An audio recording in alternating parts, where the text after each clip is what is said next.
Okay, we're going to start. Welcome everyone to the Albany Unified School District Board of Education regular meeting today, December 13th, 2024, and calling to order at 6 o'clock. Could we have a roll call, please? Student Board Member Shepherd. Here. Student Board Member Devdar. Here. Trustee Mahoney. Here. Trustee Khan. Here. Trustee Boyd. Here. Vice President Hopwood. Here. And President Davidson is absent this evening. And Superintendent Stone. Welcome. Here. And now our student trustees will read the AUSD mission and vision statement and meeting norms. The mission of Albany Unified School District is to provide excellent public education that empowers all to achieve their fullest potential as productive citizens. AUSD is committed to creating comprehensive learning opportunities in a safe, supportive, and collaborative environment, addressing the individual needs of each student. Meeting norms. Maintain a focus on what is best for our students. Ensure a safe environment for all views to be expressed, treating each other, staff, and the public respectfully. Endeavor to find common solutions to issues through collaboration without sacrificing one's belief in what is best for students. Make a commitment to effective deliberation, each one listening with an open mind while others are allowed to express their own points of view, even if one disagrees. Thank you both. And now Trustee Mahoney will lead us in the Pledge of Allegiance for those who would like to participate.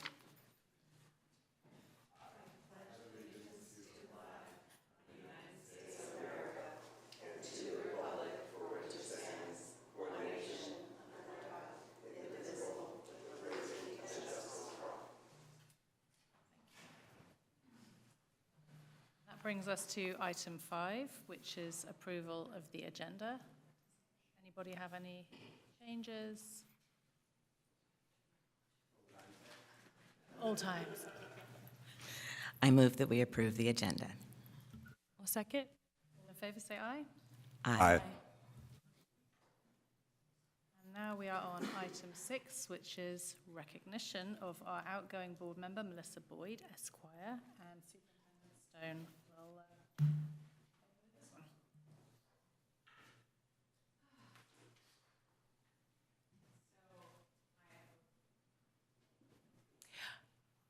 First of all, I just want to say how honored I have been to get to know you during this process of becoming Albany's superintendent.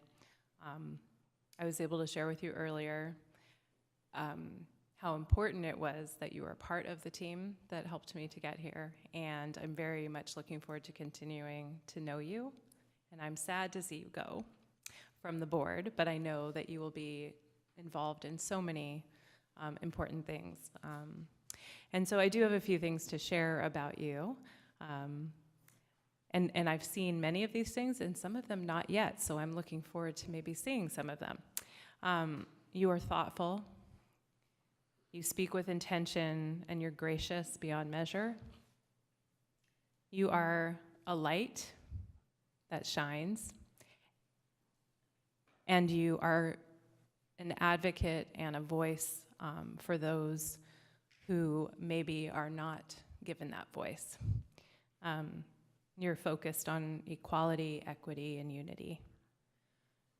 You have served on numerous committees over your time here, such as Student Achievement Committee, Special Ed Advisory Committee, Wellness Committee, Black Parent Engagement Group, Superintendent's Book Club for Accountability, Marin PTA, Albany Middle School PTA, Planning Committee for the Frank Wells Memorial. And I hear you have an incredible singing voice, which I can't wait to hear one day.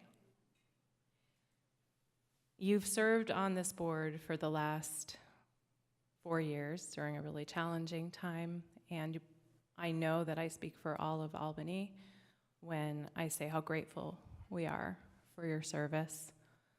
And thank you for your time as our board vice president as well.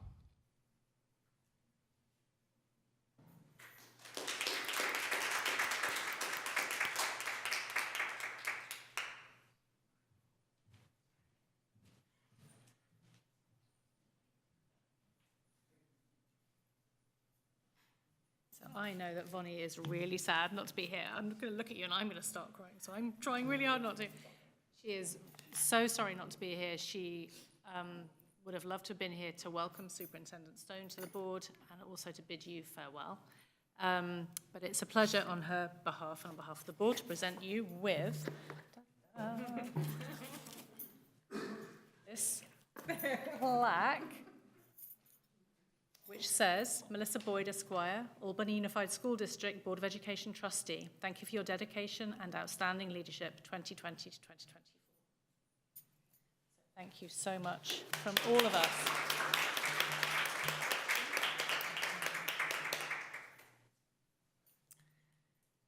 Would you like to say a few words?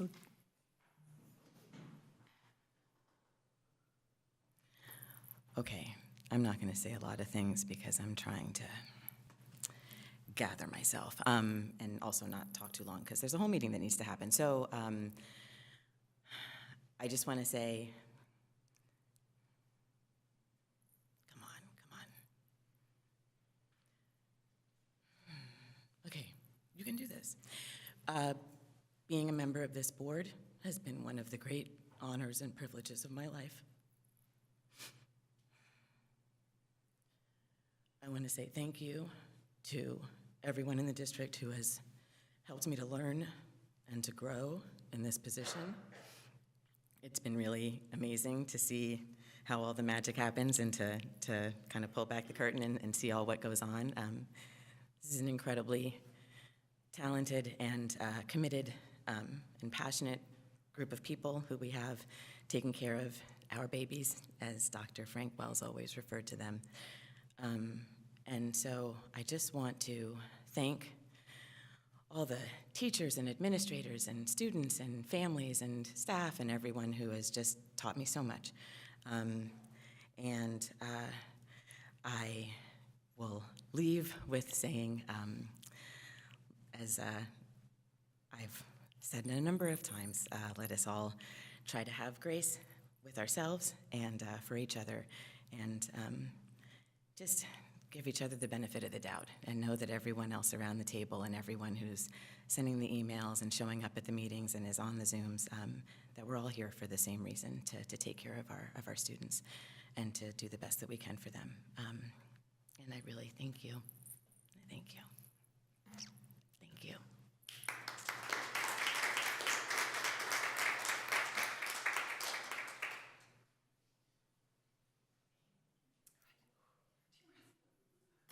So the next item on the agenda is number 7, administer the oath of office.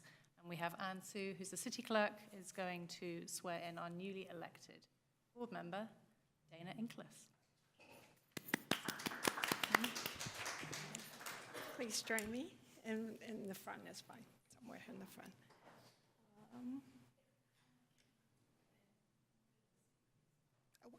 I don't need to be seen. So. Okay, that's fine. Then you just repeat. You just repeat after me. Well, congratulations. I guess this is the Board of Education elect. Now for the oath of office. Please raise your right hand and repeat after me. I, and state your name, do solemnly affirm that I will support and defend the Constitution of the United States and the Constitution of the State of California against all enemies, foreign and domestic, that I will bear true faith and allegiance to the Constitution of the United States and the Constitution of the State of California, that I take this obligation freely, without any mental reservation or purpose of evasion, and that I will well and faithfully discharge the duties upon which I'm about to enter. Do you attest to the oath that you just took? I do attest to the oath I just took. Thank you. You may lower your hands now, and congratulations again.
Okay, we're all settled? Okay, we're going to move on now to item 8, which is to conduct the annual organization of the board, and Superintendent Stone is going to take over this part. All right, thank you and welcome, Trustee Inkelis. Okay, Inkelis. So each December, the Albany Unified School Board of Education conducts its annual organization of the board to elect the new officers for the upcoming year, and includes the following: the election of the board president, election of the board vice president, and the appointment of the superintendent as board secretary. The following slides list the principles and protocols for this annual organization from the AUSD Board Governance Handbook, followed by the process for electing each officer. So, principles. It is in the best interest of the board that its officers be both willing and able to carry out the relevant duties. Effective board members are not necessarily effective board presidents, nor do all members have the time needed to provide effective leadership. The protocols. At the first regular board meeting in December, the board elects a president and vice president. Board members should make known at an open meeting before the vote whether they would be willing to retain or assume either office. At the organization meeting, the superintendent will preside over the election of the president. The newly elected president will preside over the election of the vice president. Any board member may nominate any other member, including the current officers, for either office. There is no limit to the number of times a member may serve as an officer, nor is there any expectation that all members will serve as officers or automatically rotate into either position. The presiding officer shall ask each member whether they wish to nominate someone for the position. The member may nominate themselves or another member, or may decline to make a nomination. The nominated member will be asked to accept the nomination. If the member declines to accept the nomination, they will not be considered to have been nominated. No second is required for a nomination. After all nominations have been made, the board shall take a vote for each nominee. If nominated, a member may vote for themselves. No member may abstain from voting. In the case of a tie, the presiding officer will hold a runoff vote.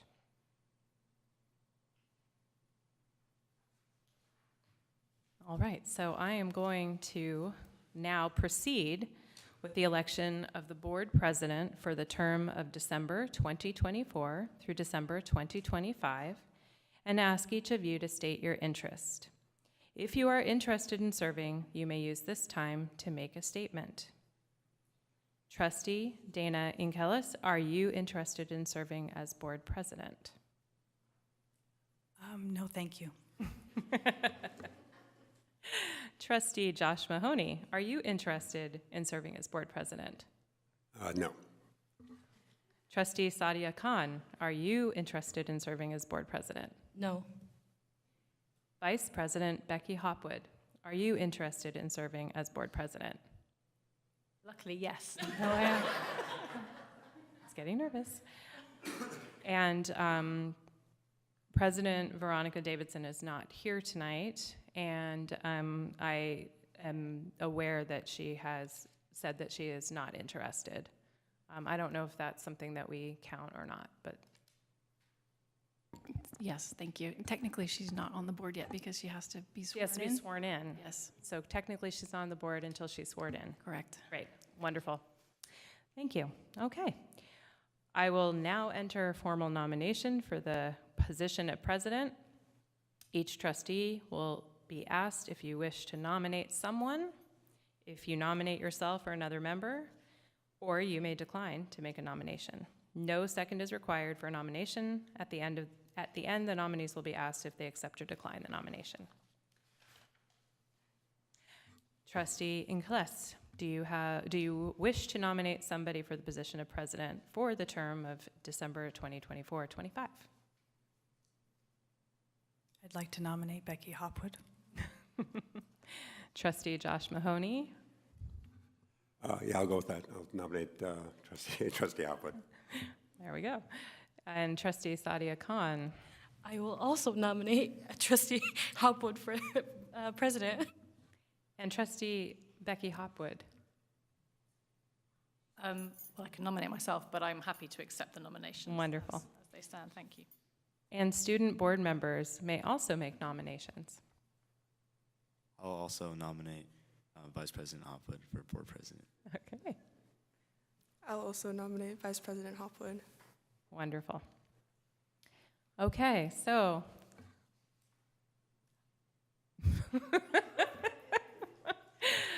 Becky Hopwood, do you accept the nomination?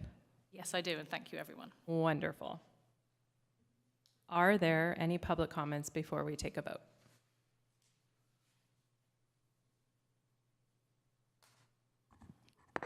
I'm not Online? seeing any in the Zoom room Okay, either. as there are none, now we will vote for president. Oh, it looks like somebody raised their hand.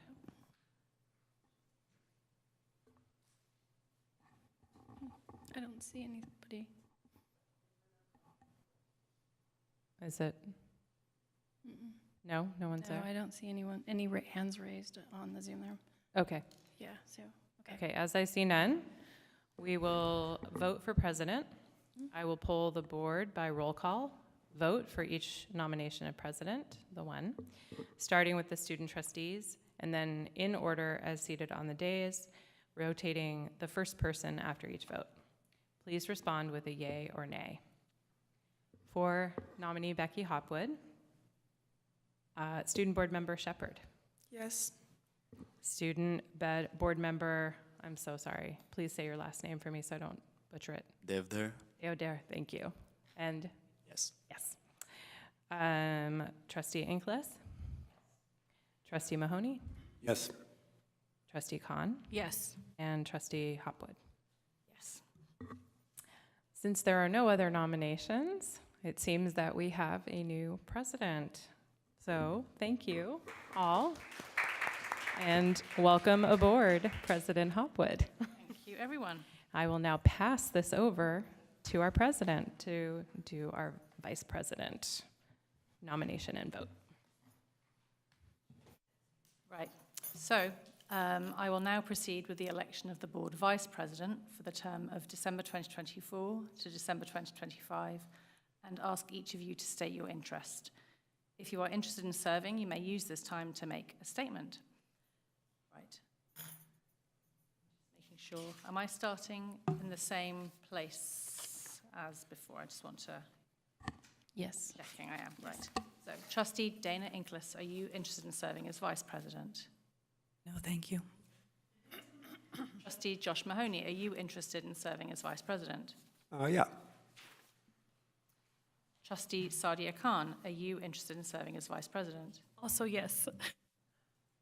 And obviously not me. And former President Davidson is not here. Okay, I will now entertain formal nominations for the position of Vice President. Each trustee will be asked if you wish to nominate someone. You may nominate yourself or another member, or you may decline to make a nomination. No second is required for nomination. At the end, nominees will be asked if they accept or decline the nomination. Okay, so the question is, do you wish to nominate someone for the position of Vice President for the term of December 2024 to December 2025? Trustee Inglis.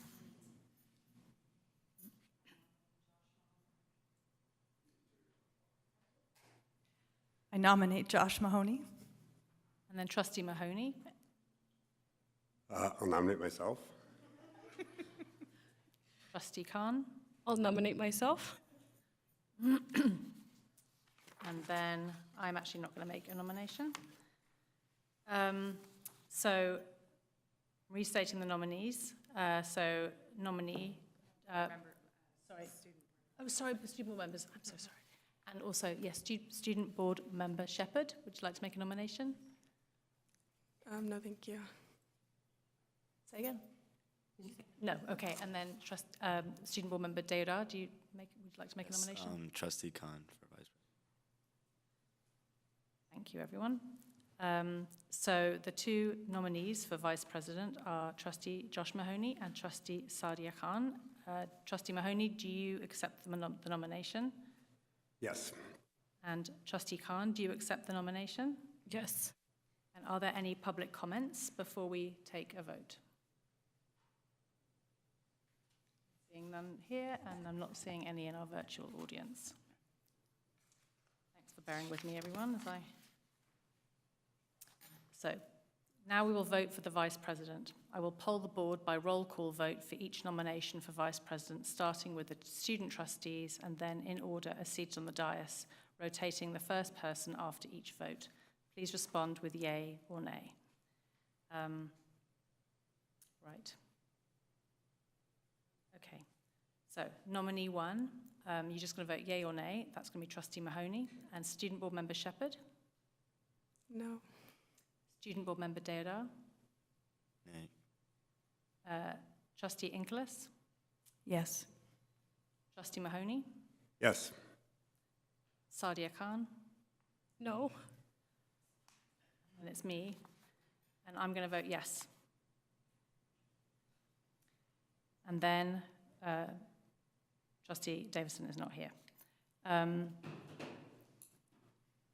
Nominee number two is Sadia Khan. Student Board Member Shepherd? Yes. Student Board Member Deodar? Yes. Trustee Mahoney? No. Trustee Khan? Yes.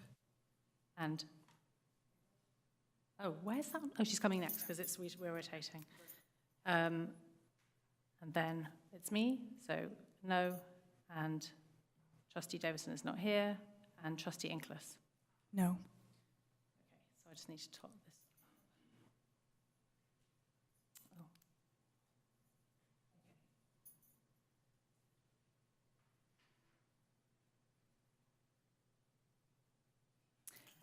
So we have Trustee Mahoney, we have 3 board members voting yes, 1 voting no, and 2 student board members voting no.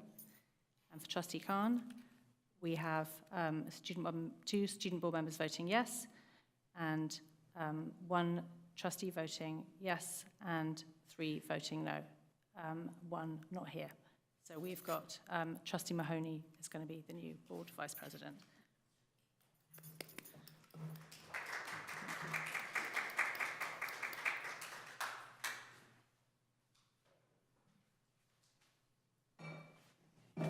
Oops.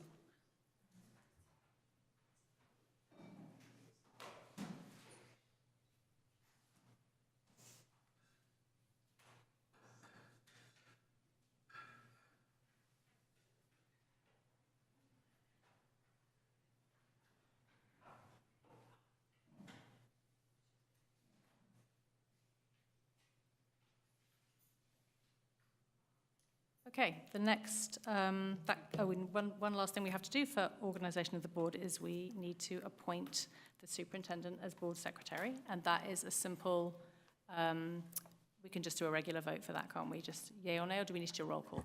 Roll call. Okay, great, okay. I do need a motion first. Okay, so who'd like to make a motion to appoint the superintendent to be the secretary of the board? I make a motion to appoint Superintendent Stone to be Secretary of the Board. Okay. Student Board Member Shepherd, Yes. Student Board Member Debdor, Yes. and sorry, I have to move the order around.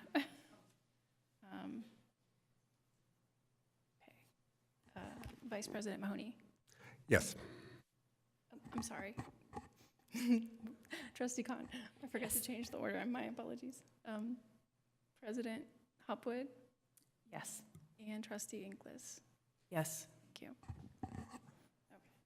Now I'm just seeing on the script here, I probably should have read this piece that says that Board Policy 9100 calls for the appointment of a secretary to the Board of Trustees.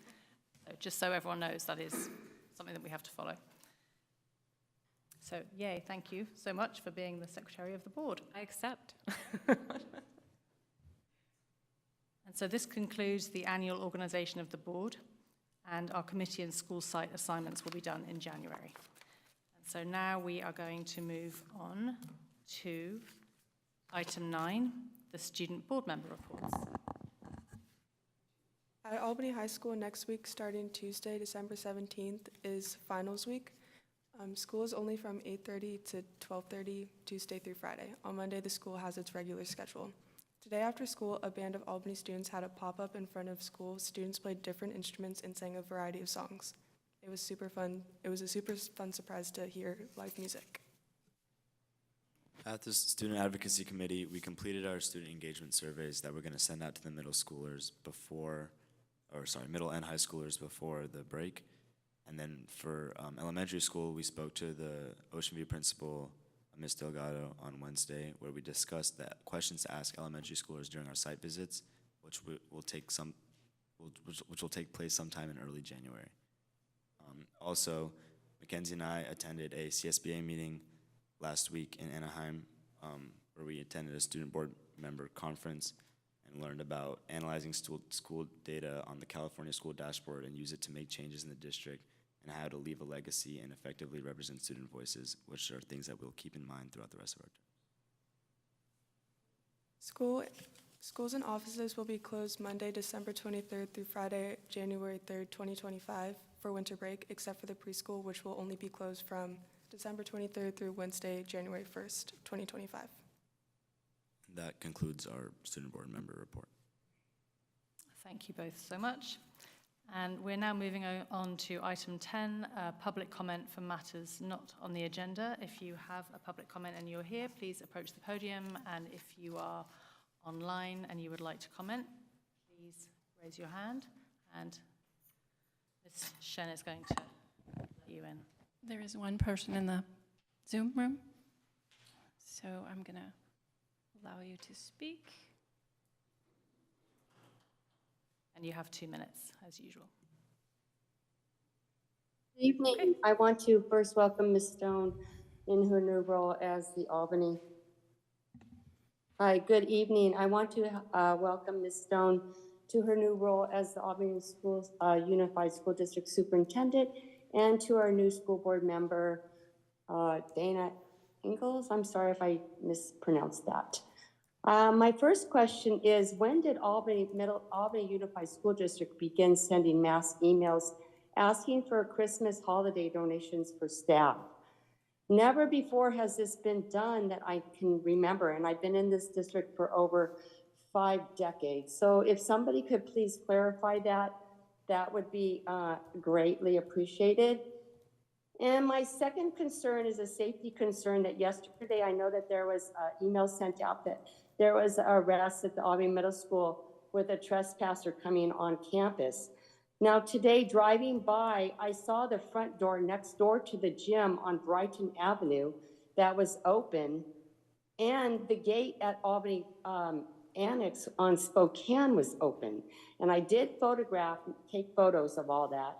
And I just want to let you know that my husband and myself have notified Albany Middle School for over 2 years that the doors and the gates are being left open. So why has Albany Middle School continued to not be able to keep these doors and gates locked at all times? Albany Unified School District is placing our children in harm, and these actions show the lack of responsibility by each staff member. So if you could please, follow up with this and take care of this and make sure that we can stop having these doors and gates open. It is so close to the BART tracks. It presents a problem. Thank you for your time. Thank you for your comment. They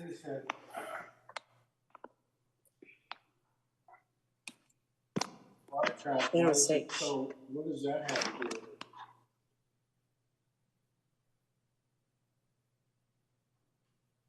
Any more public comments before we move on? Okay, seeing none. We are now going to move on to item 11, which is approval of the consent calendar. Are there any board comments or questions, or would somebody like to make a motion to approve?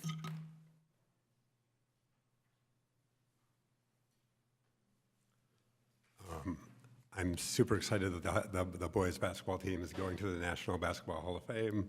Been there once, thought it was amazing, but otherwise no other comments.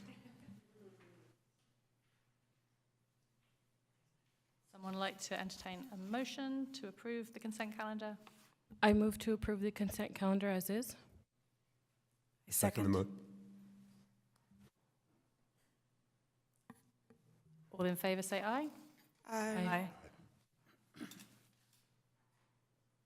Right, so now we are at item 12, staff reports, and we have the California Assessment of Student Performance and Progress, Smarter Balance Assessment Results in English and Mathematics, and Superintendent, would you like to introduce? Yes, thank you. The wonderful Michelle Sinclair, who I've gotten to know for the last few weeks, is going to present this report. Thank you. Good evening, board trustees, Superintendent Stone, and new trustee president, Hopwood. I'm here tonight to go over the results of our summative assessments in the umbrella of KASP. So for 2023-24, which were, the assessment was given in the spring of 2024, just for clarity. Okay. For tonight's presentation, I'm going to cover the whole umbrella of KASP, what it is, what's under that umbrella, student assessment numbers, what each group, the number of students that are in each group, a comparison from Albany results to local county results and state results, and then scores over time from 2023 through 2024, 3 years of scores, and then that's for elementary, middle, and high school. And then we're going to dive a little deeper into English learners and finish with analysis and questions. Slide. Okay. You hear a lot of acronyms in this world of assessment, and so I'm going to try to clarify a few of them. One of them is KASP. So KASP is the umbrella of assessments that we give to students in elementary education. So under the umbrella of KASP is the Smarter Balanced Assessment. Smarter Balanced is offered for math and English language arts, and each of those sides have what are called the CAT and the PT. So CAT are computer adaptive tests. Those are multiple choice type questions, and they adapt to students as they move through them. PTs are more of a complex real world problems, and they go beyond the multiple choice type situation. Okay. And then we also administer the CAST test, which is the California Science Test, and that's administered to 5th grade, 8th grade, and once in high school. We're currently doing that we've been doing that in 12th grade, and this year is the 1st grade we're going to move to 11th. it's more aligned with the instruction, and so that's going to be kind of a big change for us, because that means we're going to have to test 2 grades, if that makes sense to you, because we haven't yet tested the 12th graders. So that's kind of a big thing for us. Also under the umbrella of KASP is our alternative assessments. So alternative assessments are for students who have disability that qualifies them to test on this alternative assessment, and it is has to be written into the IEP. Okay. Slide. I think it's really important to point out that these scores and this testing is a one-time snapshot of where students are. You know, we use multiple measures, and I'll go over that a little bit at the end, but I just want to always keep that in mind. They're big numbers. Okay, so this slide is, it's giving you a perspective on student group size. So again, it's 3rd through 8th that get tested, and then it's 11th for SBA. CAST, we're gonna include the 12th grade in there in addition, but that's roughly 1,800 students, 1,900 students. And then our student groups can get very small as they get more focused, right? So keeping all that in mind, you'll see 2 different numbers for English learners, because English learners are required by Ed Code to test on math no matter how new they are to the country. But for English language arts, they are exempt if they are only 12 months in the country. Okay, so we're going to start with Albany compared to state and county. So we scored higher overall. This is English language arts, and it is the SBA, Smarter Balance Assessment. We scored higher overall with every subgroup, with the exception of our Asian student group, where we were under the county by just one percentage point. So overall, we're looking good compared to the county and the state. English language arts, and next slide. In math, it's similar. Again, we scored higher overall with every subgroup except our Asian student group, again, 1 point. But we're still 6 points higher than the average, state average with our Asian student group.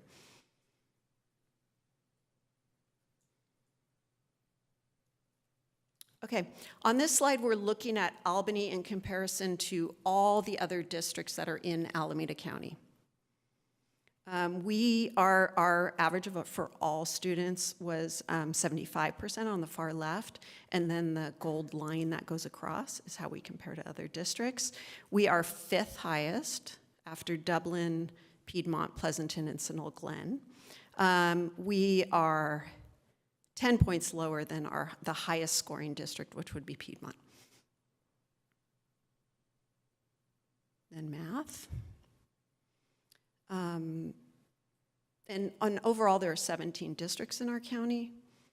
Again, we're 5th highest in math at 68%, 10 points lower than the highest scoring Piedmont. Actually, I don't think that's true. Yeah. Oh, I'm on the wrong one. I'm sorry, I'm on the wrong one. 14 points lower than the highest score, Sunol Glen. Okay, next slide. In this next section, we're going to look at Smarter Balanced, English Language Arts and Math, and we're comparing all students in Albany over time. So I'm including in here pre-pandemic 2019. That was when we took the assessment full, all students took it. And then the following 2 years, it was a little bit wonky. We took a hiatus during COVID, and then we did some testing that following year. So I'm not including those scores, but then I'll jump to the last 3 years. So go ahead and slide. Okay, so for English language arts and Smarter Balanced, overall is on the left side. Our students scored overall 75%. And that is a drop of about 4 points over all those years. And then you can see how our other groups did. Our Black African-American student group increased 8 points since the pandemic, and 7 of those points were within the last year. though we fell overall 4 points since the pandemic, our Hispanic Latino student group did fall more at 8 points. So those are some areas of focus for us. And then math. For math, we scored 60, where am I? I'm on the wrong one. We scored 68% overall.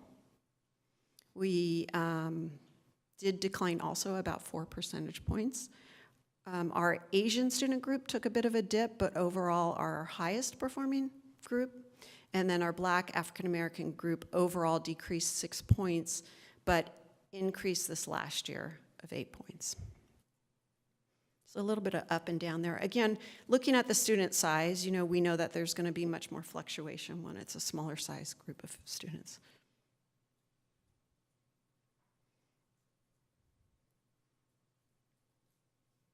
Okay, and then for our other subgroups, our English language learners took, as we talked about this when we did our SIPSA presentations, we saw a steady decrease over these past few years, which is, one of our big concerns in our district.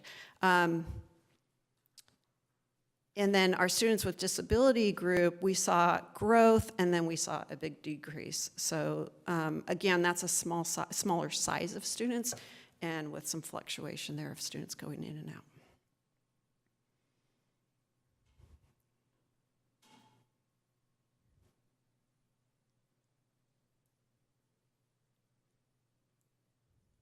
I think I'm on the wrong slide. Just a second, sorry. Okay, so we are at math, or race, ethnicity. Are we on the right slide? Because I was doing math. Okay, we did some, there we go. Now we're going to go into elementary students. Sorry about that. Okay, for English language arts for our elementary students, you're going to see a 14-point drop for our Latino students, but a 1-point increase from last year. So let you take a look at that.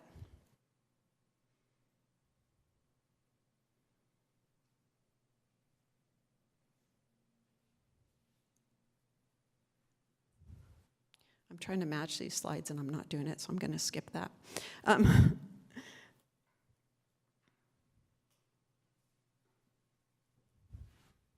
Okay, so for our math, the next slide.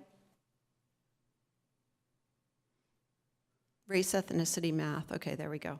Yeah, that was where we saw a 14-point drop for Latino students. But we did see an increase since, we weren't able to have the pre-pandemic scores for Black students in elementary because we did not have a large enough size. But we have seen an increase since 2022. Slide. Okay, other subgroups, again, you're seeing that English learner drop. But the rest of our groups held pretty steady, a little bit of a decline for our students with disabilities. And then we're going to go to middle school. Okay. Middle school for English language arts, our ELs again, you're going to see that decrease. It's pretty pervasive. And then our students with disability group did see also a decrease of about 8 points, and the other groups held pretty steady. And then for math, our Black African American students, we saw a drop of 24 points. And remember, this is 37 students, so the fluctuation plays part here. We saw a drop of 24 points the year after the pandemic, and then a slow recovery, but it's still keeping us about 13 points below pre-pandemic levels. For our Latino school students, we had a 12-point decrease.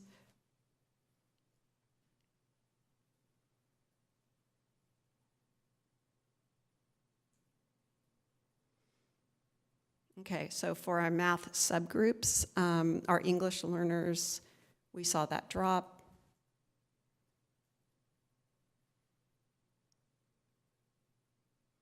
And then let's go to high school. Okay.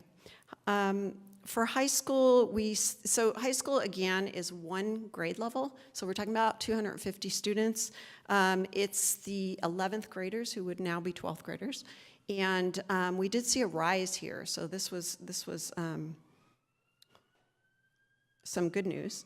In ELA, we saw an increase. And then in certain groups, we saw kind of remaining the same or an increase. But then with our English learners and our Black African American students, we don't really have a big enough group size to look at that data, although they're definitely scoring a lot lower than our average student score.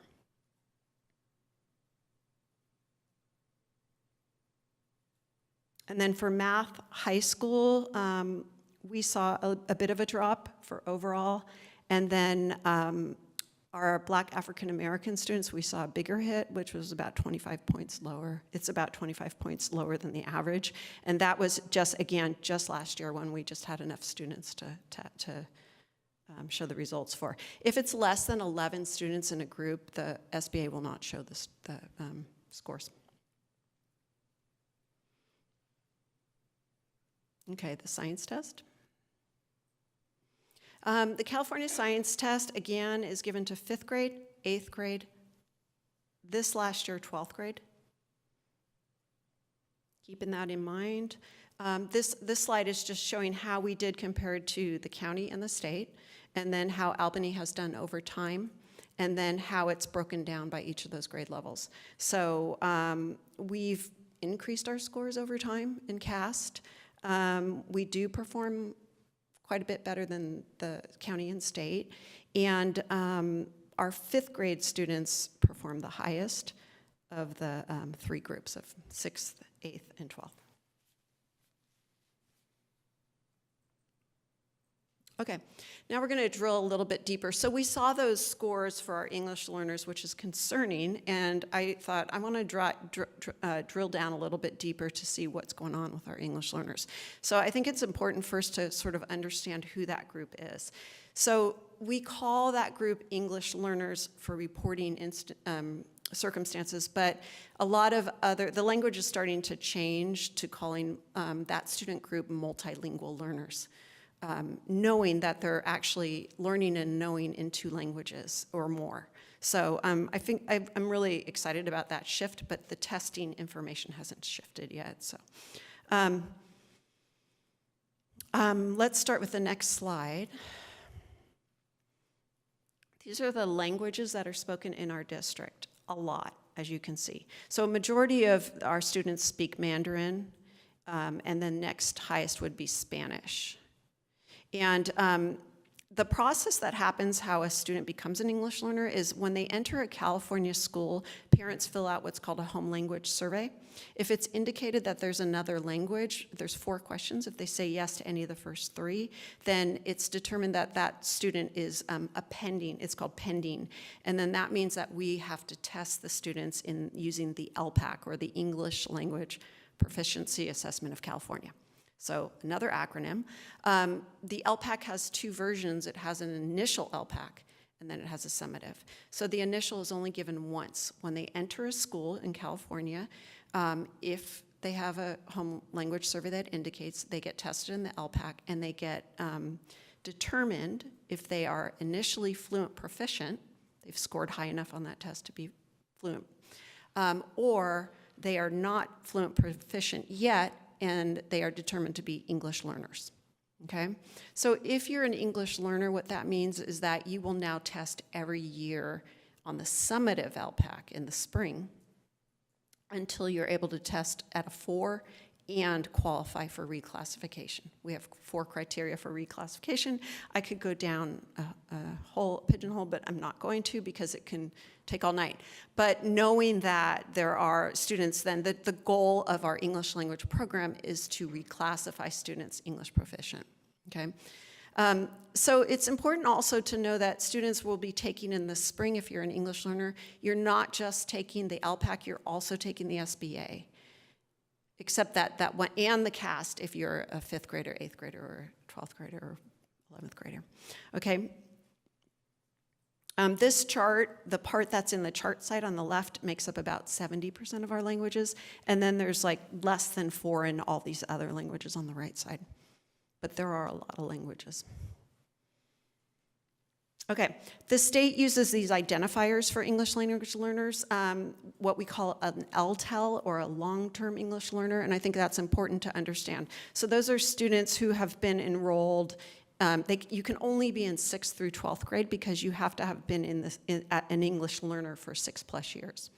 So if you are an English learner for 6+ years, you've remained in the same proficiency level, you've not moved for 2 or more consecutive prior years, or you've regressed a level, then you would be considered LTEL, or long-term English learners. And then there's another category that's at risk for LTEL, AR LTEL, and that's, you can only hit that if you're at least in 3rd grade, and you have to have been in that kind of situation for 4 to 5 years, so it's looking like you could become an LTEL, meaning you're kind of stagnating on the LPAC, okay? Then there's another group that are called reclassified fluent English proficient. So those are RFEPs, and you might hear that acronym float around. RFEPs are, once they get reclassified, they qualify under those 4 criteria, and then they get reclassified, and then we are required by the state to follow them for the next 4 years. So I tell you all this because in this next slide, I want to show you how our performance is with each of those. So let's go. Okay, on the right side, you see how our at-risk LTEL score at our long-term English language learners perform. It's a very small group, 12 students. It just made the cutoff for showing data. And then our RFEP students, and we have 371 students in our district who tested last year who are under that category of RFEP, and our RFEP students actually outperform our average in our district, which I think is fascinating. And then on the left side, you see the numbers of the percentage of students we have in each of those categories. Because as I was working through this, I kind of thought, oh, do we have more newcomers than we used to have? Do we have more long-term learners? But the interesting thing is I didn't see much of a difference in the numbers from 2019 till now. So these are current numbers, just so you can get a feel for what happens is you're going to get, most of your students are going to be, newcomers or in your 0 to 3, obviously, in the lower grades, and then as they progress through, they become, they scoot over to those categories. But again, we only have 12 LTEL students, which is not very much, so it's hard to really see their data. Okay, next slide. So this slide is on what's called the ELPI, and those of you who went to a dashboard session might have learned about this. This is the English Language Performance Index. And so this is what the state uses to determine growth for English learners in English acquisition. It's not to do with the SBAC, it's to do with developing English, okay? So the top 2, purple and blue, are the measures that they consider growth. That means that the students have, they've maintained an ELPI level of 4. That's what the blue is. And then the purple is the students who have progressed at least 1 ELPI. These numbers can be confusing, but it's what the state uses. And we have, over time, kind of gone back to, it looks like we went down a little bit and then we came back up, and now we're pretty consistent with 2019. So we're not seeing issues there. Also, I went to a meeting in the county, and we compared all this data for the county, and I'm proud to say, that we had the highest growth in our ELPI. So that was kind of exciting. Next slide. I found this to be interesting. I looked at chronic absenteeism and then the scores in SBAC for our English learners. So if you look at 2022, you see that our chronic absenteeism started to go up, and that's when our test scores started to go down. And there's definitely a correlation. Is that it? We don't know. That's one factor, right, out of multiple factors. But I just wanted to point that out. Slide. Okay, the next part is on just a overall of what we saw here. Okay, so across ELA and math, we were higher for almost all subgroups compared to the county and the state. This is the good news, right? Albany's scores are the 5th highest in ELA and math compared to all the districts in Alameda. Our elementary scores increased for the following targeted subgroups. Our Black African American group, over the past 3 years, we are plus 19 in ELA, and we are plus 4 in math. So that was a big goal of ours, so that's really good news. For our socially economically disadvantaged, 4 points increase in math since pre-pandemic. In high school, our scores increased for all 11th grade in ELA for 3 points, for Hispanic Latino in 12 points in ELA and 8 points in math increase. And then for our socioeconomically disadvantaged, 8 point increase since the pandemic in ELA and 6 points in math. Slide. Focus areas. So these are our target areas that we really need to focus on. Overall, it's clearly English learners trying to figure out what happened. Hopefully, we'll start seeing some recovery numbers from that, but we have seen continued decreases even in this last year. Just acknowledging that. And then our Black African American scores have increased, and we want to celebrate that, but again, significantly lower than our average. And so we want to always keep focused on that statistic. And then for Hispanic Latino, same story, lower than our average, but also in addition, decrease of 4 points in ELA this past year, and then maintained scores in math, but decreased 7 points since pre-pandemic.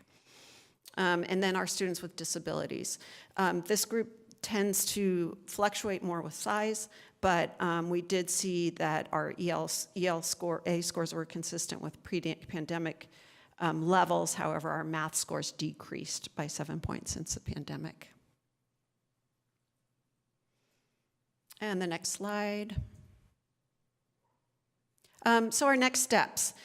We're really excited to have Superintendent Stone here with us, and she knows a lot about data, and it's exciting to talk to her. And also, we're excited to kind of make a plan about what our steps moving forward will be.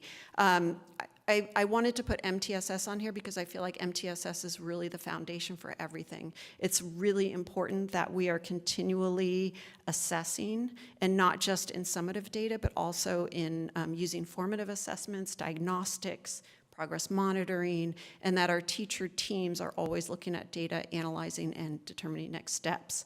So when I say the teacher teams, I mean like grade level teams at elementary, subject area teams. We're talking about site leadership teams, and we're talking about staff, the whole staff teams, and then of course district teams. And we've really increased looking at data over the past year or so, I would say, and it's been very enlightening, and it's caused some really great conversations. So I'm excited about that, to continue that work. I think it's also really important that we think about our curriculum, and as we move forward with possibly adopting new curriculum, is really looking at it for making sure that it is serving all students, and particularly our English learners, our students with disabilities. It's culturally competent curriculum, et cetera. So I think that's the job that we'll be doing as a district staff, moving forward. And then also analyzing effectiveness based on student progress. It's really important. Okay, and the next slide. Questions?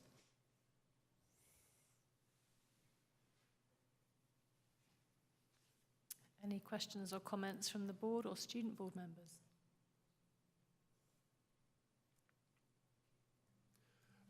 Thanks for sharing, appreciate it. I'm glad to see in general the trends are good, though, and at least we have a focus of what the challenge is. Like, it seems like that's an opportunity.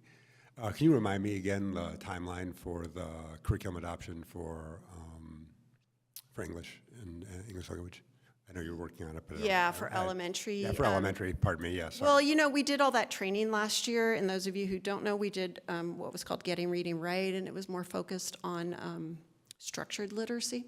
And we now are in that next phase with a transition of superintendents. I'm hoping that we can start up a committee possibly by the end of this year and move into it. There's another thing that's blocking first is that the state's requiring a screener for reading difficulties, otherwise known as a dyslexia screener. And we're just about, they're having their final meeting next week, and we're just about to find out if Fastbridge is on the list or not. And so that's going to kind of determine what happens before the adoption. If that Thank you makes for that. sense. Appreciate it. No, I Yeah. appreciate that. Thanks. Yeah. Thanks for all your work on this, and I appreciate you kind of digging deeper into things like specific languages for the EL kids. It's so frustrating though, isn't it, just to see this kind of tail off, and it feels like we're doing so well, and then suddenly there's another drop. And in some of the categories, but it's great. We compare really well to other districts, and it's very sort of positive. Do you think that attendance has much bearing in general? You looked at the EL students and attendance, and I do think it plays a big part, personally. I can't find anything else. You know, I'm just drilling down, and that's one of the, I'm not saying that's the end all, but I do think it plays a part, yes. And we're seeing that, you know, it was amazing after COVID, you would think that suddenly everybody's back in school, but that wasn't true. It's definitely taken us a couple of years to recuperate from that. So hopefully moving forward. it does seem like a conversation also because of funding. It's something that we need to, as a district, really address. So it's great to bear this perspective in mind too. Yeah, and we've been really focusing on that as a district. If you've seen that, a lot of our messaging has been around that. The sites are really doing a lot of work around that too, calling parents. I would just add that just to think about the attendance in this way, if you're not at school, you're not, I mean, you're learning, but you're not learning what we're teaching at school. We learn every day. And I would just also say that every minute of the day counts at school. So I would also want us to start drilling into a little bit more about tardiness and as well as chronic absenteeism. But I think that's a really interesting data point to start digging into. So thank you for that.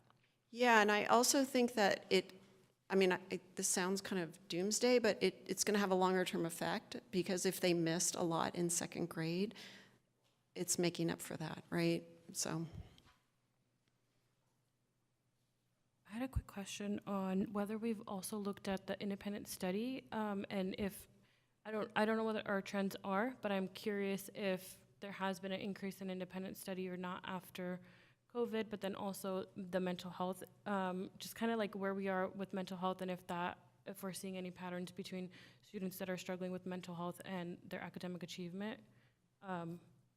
Yeah, a lot of that is anecdotal in my book. Deb might be able to tell you more, but I'm definitely hearing that, but I don't have the data to back it necessarily.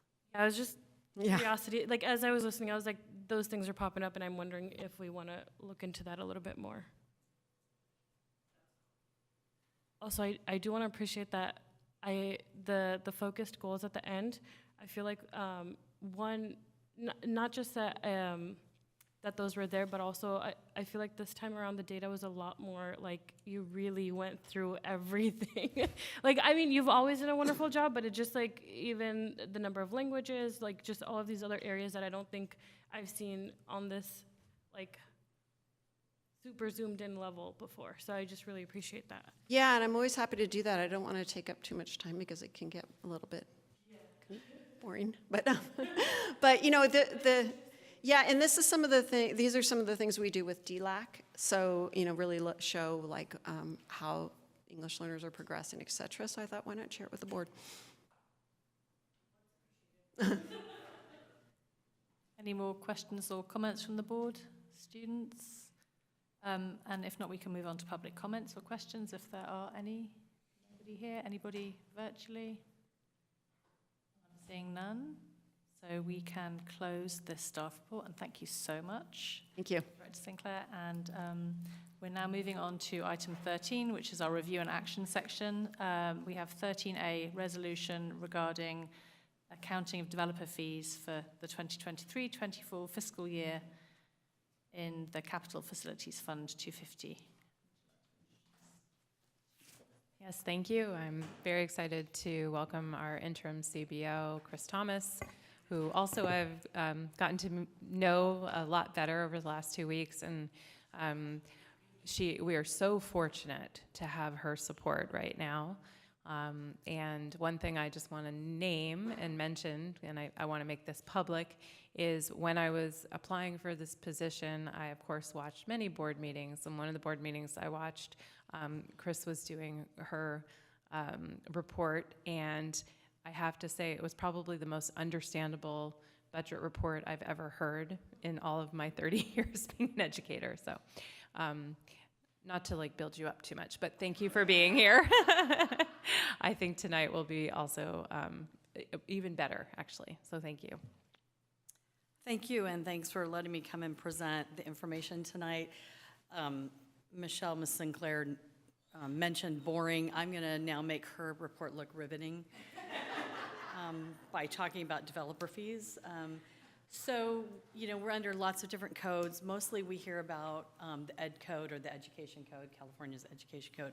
This is actually government code, and so we're obligated under government code, which actually authorizes us to charge developer fees, to provide an annual accounting of those developer fees within 180 days of the close of the fiscal year. And so every December, that's typically what we do.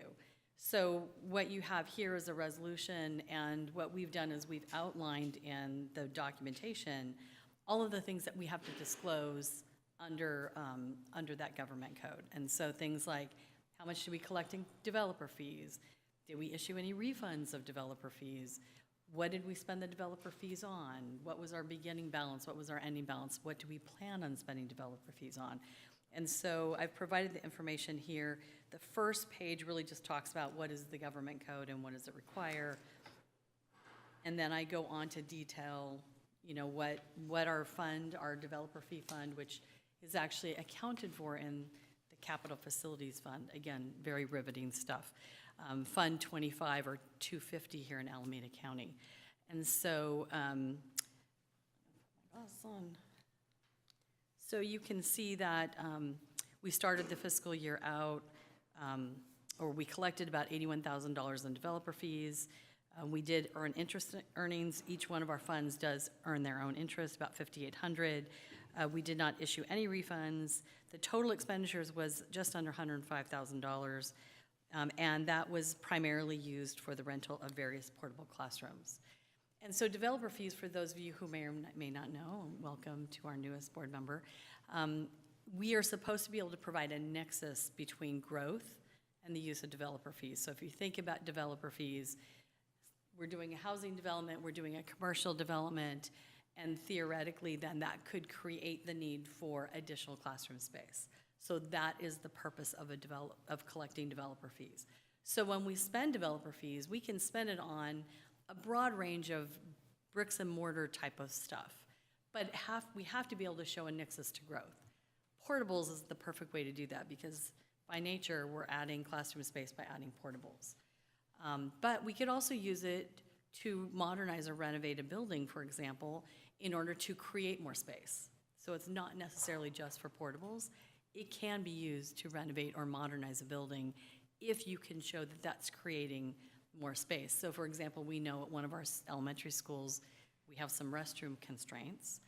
And we could say that we're using developer fees in order to expand restroom capacity because we've grown. So just as an example, that would be an applicable use of expenditures or these funds. We ended the fiscal year as of June 30th with $236,000 roughly. And I've attached a couple of exhibits to the resolution, which really just restates a lot of what I just said. But I provided you with both an income statement and a balance sheet just so that you can see, and more importantly, so the public can also see how we're spending our funds, how we collected funds. One important note that I didn't put in here is we can carry it over for a certain period of time. There's no, you have to spend it within a particular year or number of months. Because theoretically, maybe we're building up funds in order to build a new school or build a new wing to a school. So with that, any questions? Like I said, riveting. we're all stunned, stunned into silence. So any questions or comments from the board? So would anybody like to propose a motion to approve this resolution?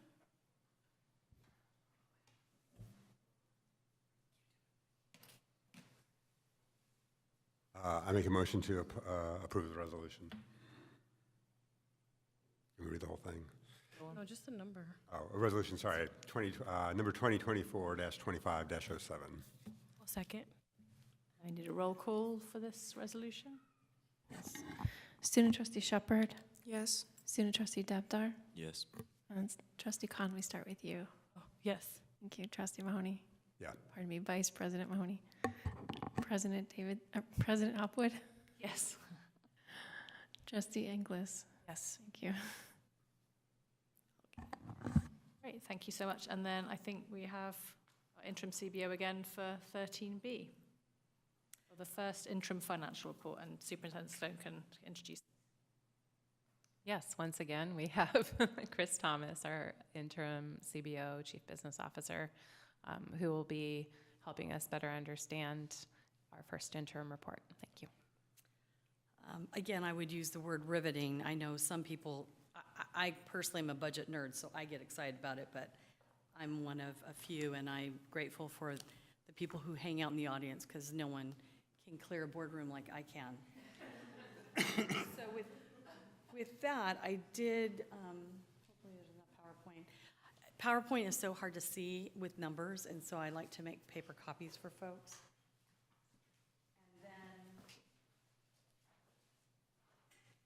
I also made copies of the narrative and the spreadsheets because, again, very hard to see numbers on the screen. And the audience has some too, so they have extra copies if you'd like one. And then I have spoken briefly with Trustee Mahoney, and so I had indicated to him that one of the things I've done in past lives is provide what's called a fingertip fax. And so I'll just pass that out now as well. It's a little bit of a work in progress. I haven't made it as pretty as I'd like it to be, but it kind of gives you an idea of just kind of some snippets of data that somebody can keep at their fingertips and understand what that is. And so it kind of gives you what is our CBEDS enrollment, our average daily attendance, how many schools do we have, you know, what's our average class size. And I will just say the average class size is harder to do when you're looking at middle school and high school. So when I say average, it doesn't mean all the classes are that size. You know, when you're doing a master schedule, you might have music classes at 15 and other classes at 32 or 35, depending on if it's a PE class or what our class size ratios are. So this is literally saying, here's the total number of students divided by the teaching staff, and this equals an average, roughly. So this is obviously for input, like if you guys take it and you look at it and I'd like to have this data point and it's something that we can readily provide, we're happy to do that. But this is a new thing and I just wanted to test drive it tonight. So I'm gonna start out kind of orienting you, before I get into the PowerPoint, what's in this packet, because this is our first interim report. So this is what we actually, I've already uploaded it, the state software, to the County Office of Education, and we will then scan this and send this to them as well. So fortunately, tonight I will not be going page by page, so you'll be glad to know that. But I do want to just let you know there is some really good information in here, not just as a budget nerd, I'm saying that, but as a community member. And so in the backup of the agenda information, I kind of talk about what are all the forms that are in here. And one of them, I'll probably be referring to some of these forms as we're going through it. Things like, how does our general fund look? I've got some spreadsheets I'm gonna walk you through. What do our multi-year projections show? Because that becomes super important from a planning perspective. But there's another, it's actually up to 33 pages. It's called the Criterion Standards, and it's toward the back. And the Criterion Standards really, it does a lot of trend analysis, and it forces me as the person completing this report to answer questions. So for example, if our attendance historically hovers at 94%, but I'm projecting our ADA based on 95%, it says I didn't meet the standard. It says not met, and then I have to explain it. So it's not that we might be out of the standard. In some cases, we are, for example, and it's comparing us, by the way, this report to adopted budget. So for example, in the adopted budget, we were projecting 3,550 kids, students. In this report, we're actually at 3,718. And so it's going to say, when you look at the first few pages, it looks at our enrollment and compares adopted to this report and says, warning, warning, why are you projecting this many more kids? And I have to just explain that. So does that make sense? So it does it for a whole bunch of things. It looks at attendance, it looks like at enrollment, it looks like beginning and ending fund balances, what level of contributions we're making, et cetera. So if you have a burning desire to jump into more detailed data, look at the criterion standards. It really provides you with some good information. So with that, we'll jump to the PowerPoint.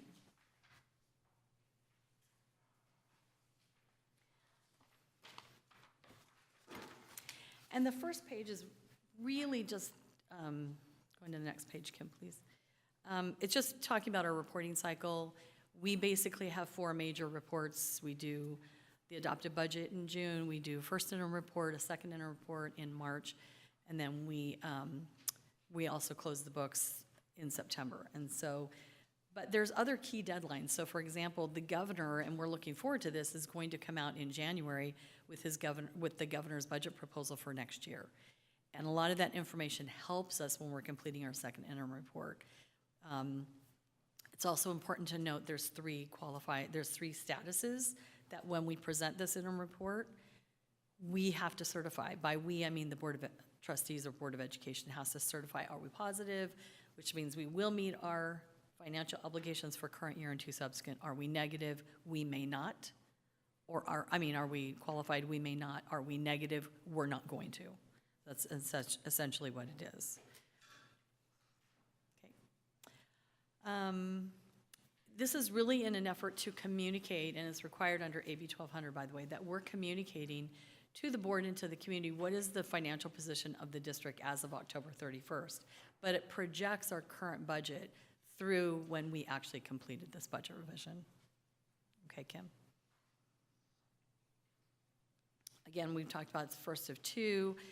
We have gone through this budget for the past several months, really, even while we were closing, and we're doing a lot of work in looking at our enrollment. I mean, I know that our cabinet team knows I'm constantly like, where are we? What's our enrollment look like? Looking at our attendance, projecting out how is it going to look in the future. We're comparing all of our revenues. How do our revenues look? What is the state now saying? Because when we adopt our budget, we don't even have a state budget. So we adopt our budget in June, we don't even have a state budget yet. So we're doing a lot of assumptions, kind of crystal balling it, if you will, to try to see where we're going to end up. So as we get information from federal, state, local, we're making adjustments to our budget. And then we're preparing multi-year projections, also with a little bit of crystal ball, but we also use data from places like, or organizations like School Services of California. Legal requirements, we talked about that. Okay, Kim.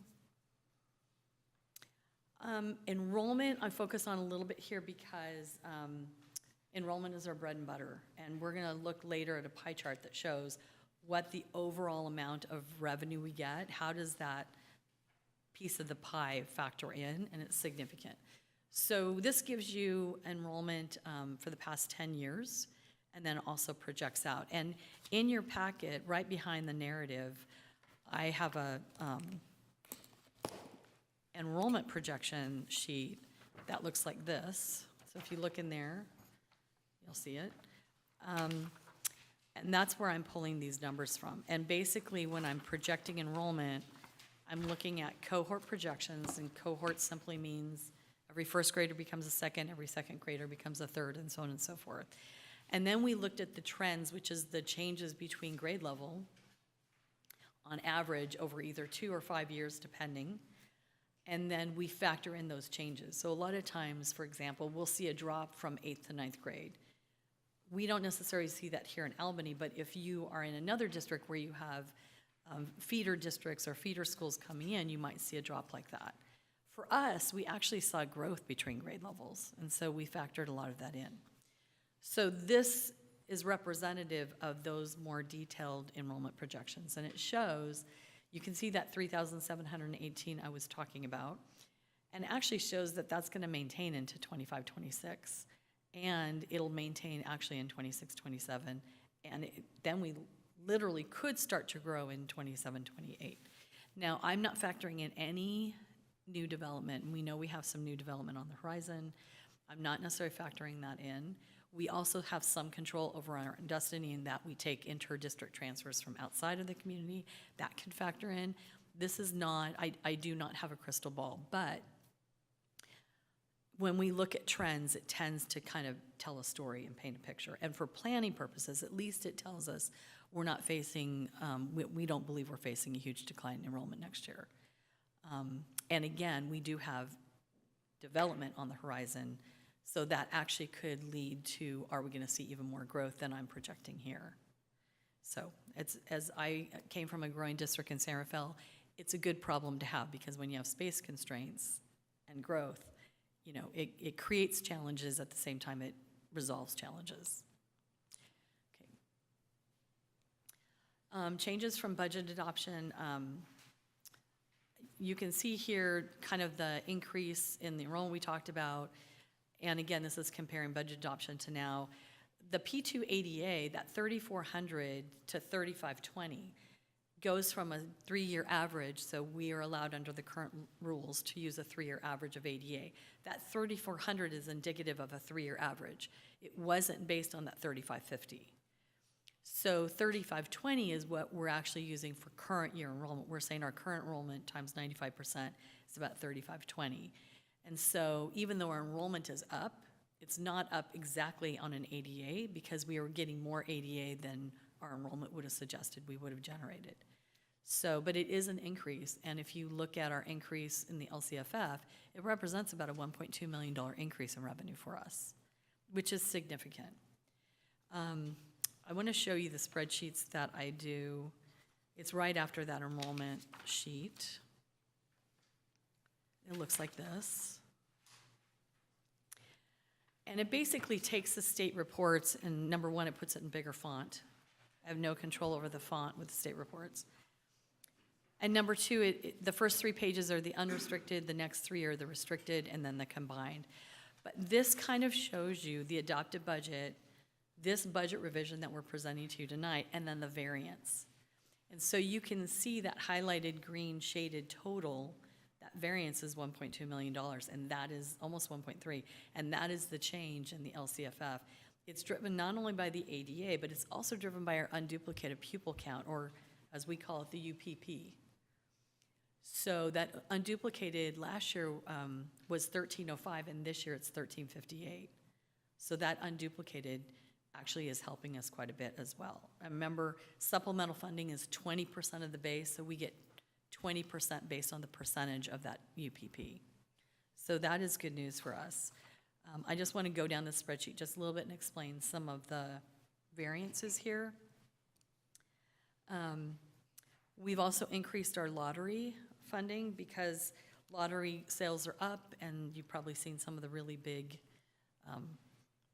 prizes that have been, looked at, and people are trying to get them. And then state testing, Michelle went through the CASP. We get a little bit of a reimbursement for state testing. It's a whole $12,000. And then interest earnings in particular is up. And so number one, our cash position is maintaining very strong. We know we're continuing to see strong interest earnings. And even though interest earnings might dip a little bit here and there, or interest rates might dip, go up and down a little bit, our usually county treasuries, they have them in 12 to 18 month. And so you don't see that much fluctuation in the first year when you might see a little bit of an interest dip. And so this is roughly what we received in interest last year. So I'm looking back at last year, and I'm adjusting our budget accordingly. So this isn't pie in the sky. This is really very close to what we received last year. And then you can see that contribution to other programs, that big red. We have increased our contribution. So yay, we're getting more money from the LCFF and other things, but then we're also having to contribute more money to some of our more restricted programs. And we'll look at that breakdown in a moment in the PowerPoint.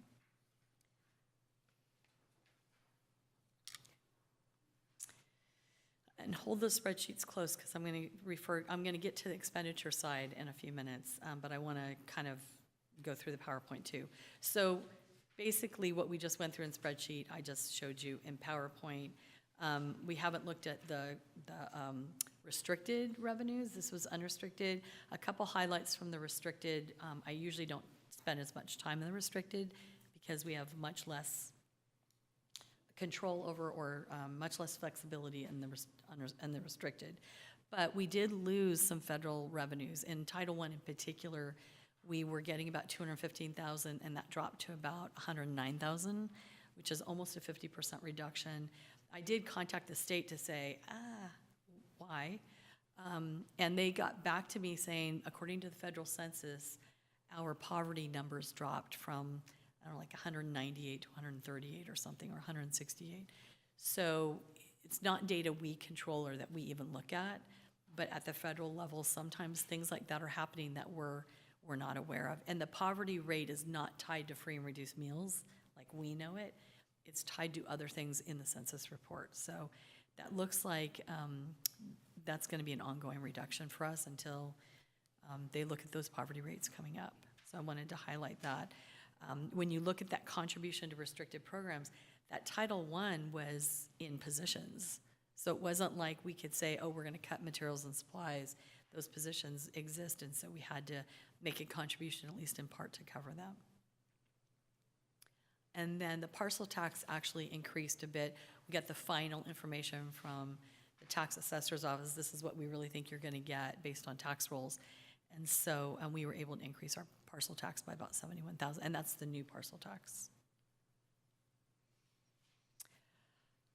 Okay, so other local revenues, again, a lot of these are in the restricted side. Things like we budget local donations as we receive them. So the school sites are doing fundraising, the boosters are doing fundraising, they do AP testing and they're collecting money for that, and then there's, all of those are in the other local revenue, and so that's why these in the restricted side have increased. And then also, we did, and we talked about textbooks. I know there was a question about textbooks earlier. The state eliminated what we knew as the IMFRP, or the Instructional Materials Realignment Fund Program, and it rolled it into the LCFF. So now we don't really have a dedicated textbook adoption funding source. We try to use our Prop 20 lottery for that, but we did create a new fund or resource that we're making $150,000 contribution to, so that we can build that into our operational budget. So every year we're putting $150,000 aside so we can do those important textbook adoptions. 150 is not enough for a whole textbook adoption, but put that with Prop 20 and then we can probably do something. And then one-to-one device computer replacement. I had a slide on this last time I spoke because there wasn't really a plan. And so we also created a new fund to start, again, building it in operationally so that each year we're putting about $250,000 aside. It's about $1 million venture for either one-to-one device or even computer replacement. We don't have a plan. We have a lot of teachers and a lot of staff that have computers. Computers only last 5 to 7 years, theoretically. And so we need to be able to develop a plan in which we can replace those devices when they've reached their useful life or the end of their useful life. And so this is an effort to do that. So we may only spend $100,000 one year, but on average, we think we're gonna need at least $250,000. Okay. We talked about Title I, special education transportation funding. We get a little bit through the LCFF, it's not a lot. We have, we're obligated, we're mandated to provide special education transportation for our most vulnerable students, students with disabilities where it's written into their IEP. And so those costs did go up because we were having to transport more students. So we'll go to the next page of the spreadsheet really quickly, which is the unrestricted expenditure. So now we're starting with, and the way the SACS accounts work, certificated salaries, classified salaries, employee benefits, consumables, which would be materials and supplies, textbooks, non-capital computers, so computers that are worth $500 or less. Excuse me. And then services and other operating expenditures, which includes things like property and liability insurance and utilities and contracts and that type of thing.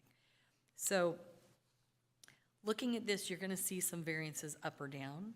And part of what we've done over the summer is when we adopt our budget in June, we don't know what all of our staffing is. I'm sure Marina could attest to the fact that we had vacancies when we adopted our budget. And so we're adopting it, making assumptions about where a new teacher is going to be placed. We don't necessarily know that.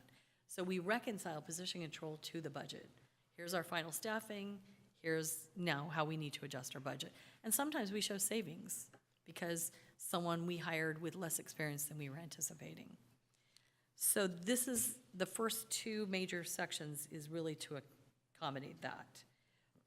But we also added classes. So we added certificated staff, I think in 6th grade because we knew we grew. And we added a TK teacher and TK instructional assistants because we opened a 6th class. We were only anticipating 5 and we opened a 6th. So that's accommodated in here as well. The most important thing to look at, excuse me, is the 3,600 workers' comp resource or object, where you show a savings of about $145,000. Excuse me.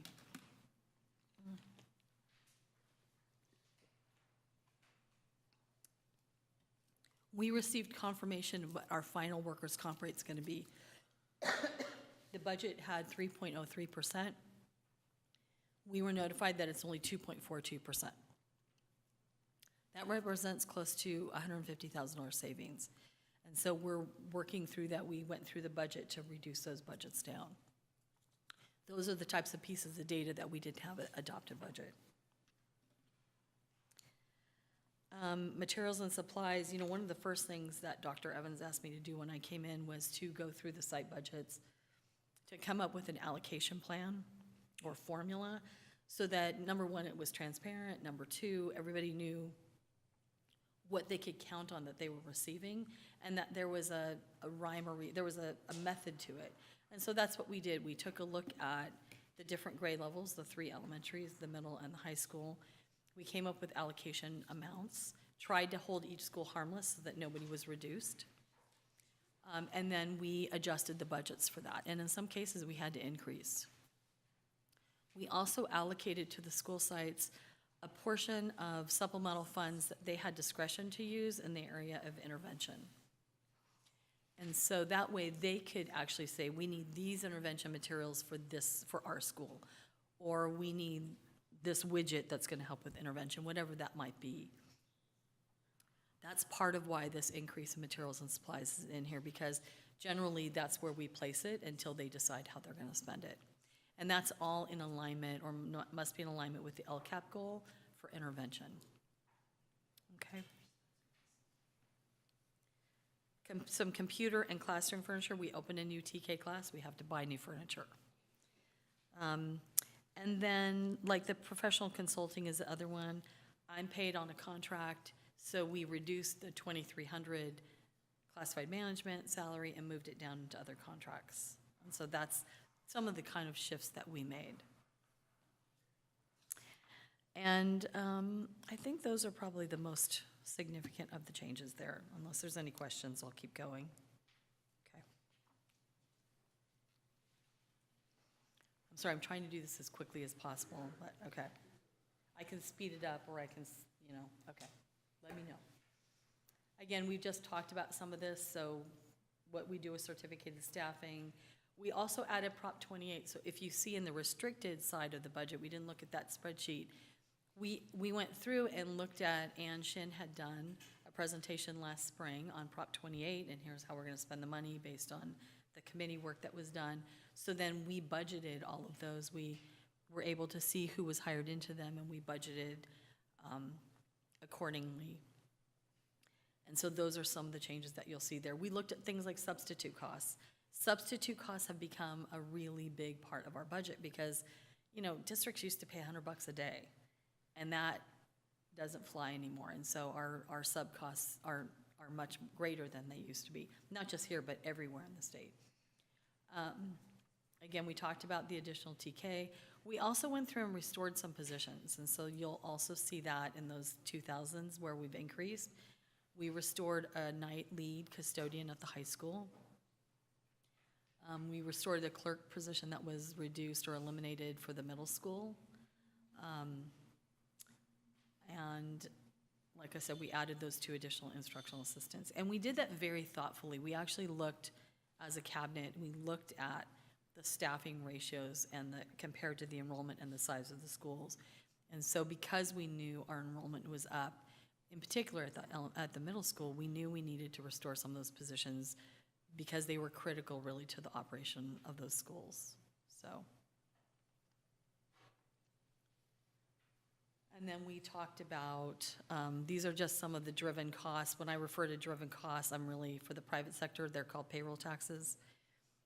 STRS and PERS, AUSD or Social Security, Medicare, SUI, workers' comp.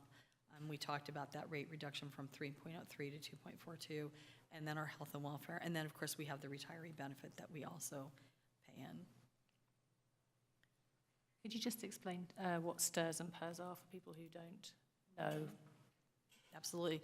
And honestly, it's important because STRS is the state teachers retirement system, and that's where most of our certificated staff, their retirement is housed or is they're members of STRS. And back in the day, before the Great Recession, the rate for STRS was 8.25%. And what employees paid, if I'm a teacher, I paid 8% out of my check. Now our rate is 19.1%. They increased it over a period of time. And I believe that teachers pay 10.15, I think, out of their checks. So they're also out of pocket. They had to pay more into, and that was because of some retirement changes that Governor Davis had made way back in the first part of the 21st century. So anyway, PERS is the Public Employees Retirement System. That used to be 13.02%, and now it's 27.05%. So it's more than doubled. And whereas the STRS rates were set by statute under a plan that Governor Brown did, PERS rates are established each year by the PERS Governing Board. And so those rates are continuing to go up. I think 27.6 next year and 28 the following year. So those are hits to our budget that we have to pay out of the cost of living adjustment. So anyway, thank you for asking that question, because those are big pieces of our budget. If you looked back at that spreadsheet and you saw the cost of that 3,100, which is STRS, and 3,200, which is PERS, it's a big dollar amount. We talked about materials and supplies, so we went over this already. I just kind of did it anecdotally. I will point out in the restricted side, or in the unrestricted, some of those contracts were also from the aquatics program. So we operate a very robust aquatics program that is self-supporting, but those contracts are paid out of the unrestricted. And also software licensing is a big part of our budget as we're going through reconciling the LCAP and the budget. The third page of that spreadsheet is really an important page because it talks about our ending fund balance. With all of that I just said, what do we look like? So as you'll recall, and for those of you that are new, when we started our adopted budget, we had a $1.1 million deficit. In other words, we were spending $1.1 million more than we were taking in. And so we've done a lot of work trying to see what is our actual deficit. Now that we know a lot more, because we didn't know what our enrollment was going to be in June, it's now down to just over $16,000. So basically that's flat. It means we are spending what we're taking in. When we look at the multi-year projections, however, that doesn't continue to be the case because, again, we have to factor in big costs for health and welfare increases and STRS and PERS and so on and so forth. And so whether or not the COLA is adequate to cover those things becomes a question.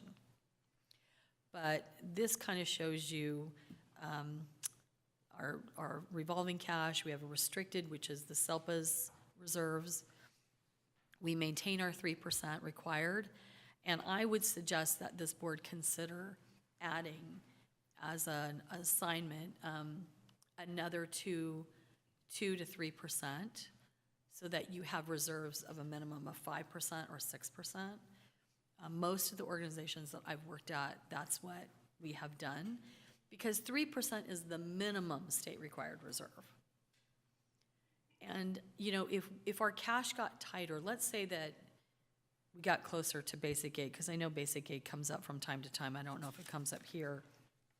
And by the way, if you look at that first page of the spreadsheet, I can tell you how far away you are from basic aid. So if you look at that first page of the spreadsheet, that local control funding piece, that 20,225, and the EPA education protection account, which is just another form of state aid, 6.7, that's $27 million we're getting from the state. Our local property taxes would have to go up more than that for us to kick into basic aid. So in other words, basic aid is simply, in simple terms, local property taxes exceed your LCFF entitlement. But that's how far away we are. So if anybody asks you, are you close to basic aid, the answer is no. So anyway, you know, I think that a lot of times the community thinks it's a choice. Well, why don't you just choose to be basic aid? Well, and the more you grow, the further away you get. If you decline enrollment, you can get closer, because your LCFF calculations go down, but your property taxes are going up. So when you're declining, that's when you have more possibility of getting into basic aid. But if you look at this, well, anyway, so we have reversed our deficit spending, and so that's a very good news. And then we'll talk about the multi-year projections in a few minutes. Okay, so here is kind of a visual of our total general fund object, how our expenditures break down. So roughly 80% of our budget are in salary and benefits, so 79.5. You can see certificated at 37%, classified at 13.5. Employee benefits at 29 is quite high, I have to say. Materials and supplies, 4%, other operating is 16%, and capital outlay is minimal for the general fund. And most of the capital outlay is for the kitchen equipment replacement grant. When we look at our revenues, this is a very compelling pie chart. This used to look very different back prior to the LCFF, because the LCFF rolled all these state categoricals into the LCFF calculations, but it's 65% of our funding comes from the LCFF. So that's why we spend so much time on enrollment projections and ADA, and how do we get those funds up, or how do we get our ADA up? Okay, Kim.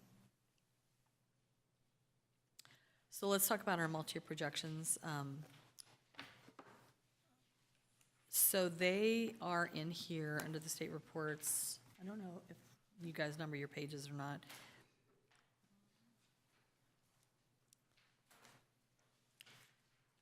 But in the packet, you'll see our ADA, we summarize our ADA, we summarize our cash flow, showing we have positive cash flow, and then we get to multi-year projections. And so when we prepare those multi-year projections, we're using the School Services of California dartboard to project things like cost of living adjustment, or COLA. We're looking at those PERS and STRS rates, because we have to factor that in. We're looking at our enrollment projections and our ADA. We're looking at federal and ongoing state increases or decreases. And then we're looking at our other local. And so if you can get to the multi-year projections, and they kind of look like this in the report. And I'm going to focus on the unrestricted only. Column A represents the budget we just went through, that spreadsheet that I showed you. That's column A. You can see that deficit on the first page of 16,424. And then you can see in 25-26, if you can go next slide, Kim. Next slide. I'm also factoring in all of these expenditure assumptions. So for example, we have to project step and column costs. And I looked at it, and it looked like it was around 1.5%. Now, that can fluctuate year to year, depending on the number of retirements, et cetera. Step and column is simply, if I'm a teacher, I'm on step 4 this year, next year I'm on step 5. Maybe I get more units, and I move from column 2 to column 3, or column 3 to column 4. So that's step and column movement. That happens each year, so we have to factor that in. So we assume about a 1.5%. Our health and welfare, I'm assuming roughly 8 and 10% increases because I don't know, and based on your contract language, we cover a large portion of that. And so we're factoring in an additional 428, roughly 523,000 each year of the next 2 years of additional health and welfare costs. Now that could come in less. This is just a projection, it's not a budget. It could come in more. I still remember the days of 15 to 20% increases in health and welfare rates. And because we're members of CalPERS, they're the big gorilla, so we don't have a whole lot of say in their rates. And then we factor in inflation. You know, we're assuming about a 2%.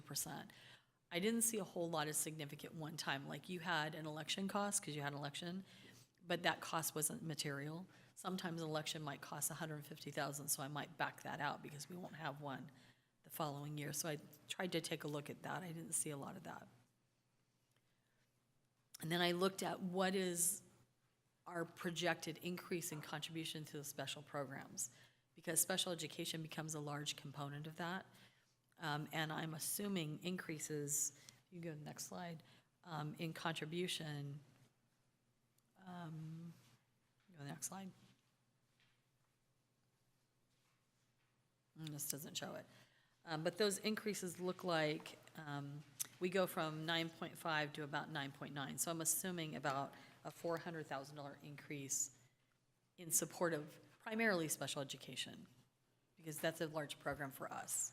And we're going to look at how much we're contributing to that program tonight. So with all of these assumptions, it shows that we're deficit spending to the tune of about 116 and 162. So that's far better than what we showed in June. I know I was kind of building up to it's going to be a bigger number, but it's not. But we didn't factor in any raises here. So any raises we give, you know what I mean? But it's also a long way away between now and us actually doing an adopted budget for next year. So there's a lot of moving parts to it.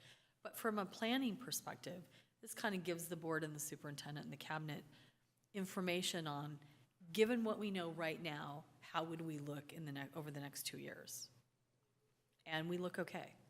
Because the big question on the table when I first started in early July was, do we need to cut $650,000? And this is why we haven't come forward with any of those recommendations. And remember, this includes building in $150,000 for textbooks and $250,000 for computer devices and restoring some positions. But it also says we can't go crazy and start adding a whole bunch of positions because the budget is tight. It doesn't show that we have a big wherewithal to do a whole lot of, hey, let's do this or let's do that. So what it does show to me is that we have to be cautious and thoughtful as we move forward. But we also have time to consider if something happens, whether or not we actually need to make additional cuts or not. So, next slide. I know that was a lot of words to try to get to the bottom line, but it's complicated and it's, you know, I wanted to make sure you guys had enough information about it to make informed decisions moving forward. So tonight we're bringing forward the first interim report and the first budget revision, recommending a positive certification because we know that we can meet not only our current year obligations, but the 2 subsequent years.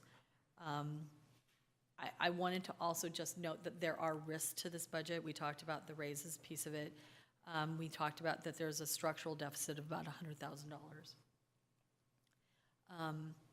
It's also dependent on us continuing to have enrollment that's stable and or growing.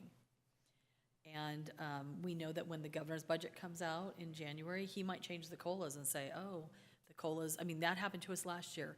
December, we had big COLA for this year, and then by January, it dropped to 1% or 1.07. So there are risks to the budget. There's a long way to go. But I think that Albany has a very solid financial position. So I think that's it, just next steps. Governor's budget proposal, second interim report will come in March. May revise will come out. That's where the governor revises his January proposal. And then we'll be bringing budgets again in June for adoption. Any questions? Sorry, I tried to do that as quickly as I could. Sorry, guys. You're great, so don't apologize at all. And special thank you for my fingertip facts. And I've said this before, but my enrollment spreadsheet is my favorite spreadsheet that I've gotten thus far in my time on the board. So it's fantastic. And thanks. It's a really good summary. It gives me, at least as a board member, a really good sense of where we are and where we aren't. And appreciate you adding in the technology budget. I remember that from the last conversation. I think it was not in the last report. So that gives me. I'm actually a little bit more. I was expecting that to be more of a bogey than it was this time, so I feel a little bit better about that. So thank you. Any other board comments or questions? 1,000 questions. One question I had quickly. You mentioned parcel taxes, and we talked about also about there's no room in the budget for increases. When you're projecting, do you look at the sort of, for example, Measure G that was passed in March, that was passed with a 3% increase every year, which I know doesn't cover all of our needs. Is it possible to wrap that up into the budget when you're looking ahead? Mm-hmm. Definitely for second interim, because we did not build in any parcel tax increases. We were still waiting on just making sure that this parcel tax is what we're going to get. A lot of times you'll get projections. It still can come in more or less because there's senior exemptions that can be offered, et cetera. But when we look at second interim, we should be building in a 3% increase. And what does that mean? I also didn't factor in a big contribution for the parcel tax, so we're a step and column. So in my mind, I was thinking, okay, those raises or step increases will be covered by the parcel tax increase. So it's kind of yeah, we should build it in, but then you're going to be building in additional costs as well, so it won't be a huge windfall, but it will help. Thank you. Mm-hmm. Anyone else? Student board members, any questions? No comments? Anyone? I'm sure you're already doing this, but I'm curious if we've explored any of the state grants, especially around just making sure with ELOP money, we don't know if it's going to be continuous. I know, the state puts out grants all the time, but I'm wondering if we're already working towards that, or I don't know. It's a great question, and I know, Deb has already been successful in getting a couple of grants. And there are definitely opportunities out there, but I haven't personally looked at grants at this point.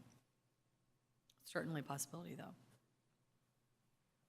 It all looks great, and thank you. It feels like we're in good shape for now, and really appreciate all of your work and your explanation, which is key. And I do really like this quick reference. The fingertip facts is perfect for someone like me. Thank you. Okay, thank you. So we are concluding that report and the budget revision, and now we need to take, if someone would propose a motion to approve that interim report. I move to approve the 2024-2025 first interim financial report. Second. All in favor, say aye. Aye. Any opposed? Great, thank you so much. Sorry, do you do public comment on? Oh, yes, of course, yes. Yeah, please, Jen, would you like to? Sorry, and yeah, you have to forgive any clumsiness on my part today. It's Friday, we're ready to go. I'm Jen Gritman. I teach at the middle school. I'm also here as a co-president of ATA. And this is promising. I mean, I know the last few years we've been looking at huge cuts. That said, teachers are stretched very, very thin. Our classes are packed. Our hallways are packed. We're low on custodial staff, we're low on support staff, and it's great to see that possibly we don't have to do many more cuts, but there's a lot that was cut, and I'm glad that certain things are being reinstated, but we're still very, very impacted. So just planting that seed with second interim and everything that's moving forward with just trying to support us with all the things that we're struggling with as much as possible. Thank you. Thank you for your comment, and sorry for the omission as well.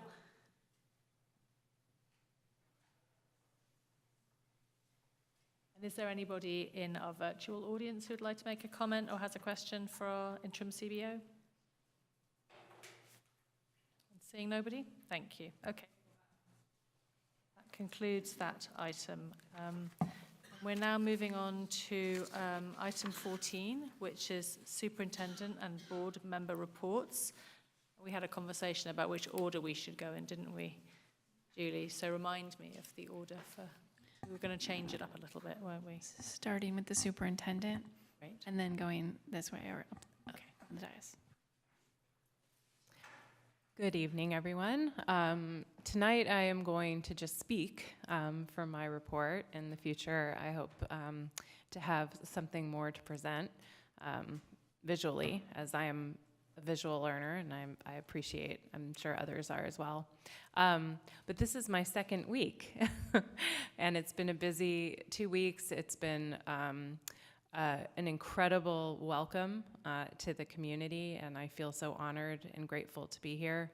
Last week, I had the opportunity to travel to CSBA, the California School Boards Association conference, with our newly elected board member, Dana Angelos, and Josh Mahoney, as well as our student board members, although we didn't get to spend very much time together there, but I hear they had an incredible time, especially at Disneyland with some leadership training. Incredible experience also getting to know the amazing executive assistant, Julie Sen. And before I went, I had 2 days here, and I was able to visit all but one of our schools. And by the time this week has ended, I visited all of our schools, gone into many classrooms, been able to speak with some teachers and classified staff, and most importantly, started to speak with students. Today, I was at the high school, and I was able to visit some of the advisory classes and introduce myself and let the students know that I am going to be coming back and asking some very important questions that will help me to do my job better. Last night, I think, might have been the highlight. Well, there were 2 highlights in these 2 weeks. Last night was definitely a highlight, again, at the high school, being a guest conductor. I'm glad that I didn't mess it up too bad. But really, truly, the talent in our schools is quite amazing and exceptional. And I do want to just highlight Craig, the music teacher who invited me. He's really a talent, and we're very lucky to have him. I think my other highlight is with the preschool, which was my first school that I went to visit, where I was served dinner and a house was built for me. And I'm looking forward to going back and having more experiences. And again, getting to know students and staff, teachers, classified staff, et cetera, better. It's been an incredible 2 weeks. Eventful as well. We've had some interesting things happen, things that I had not experienced before in my 30 years doing this work. But again, just really appreciate the welcome, and I can't wait to get to know everybody better. So thank you.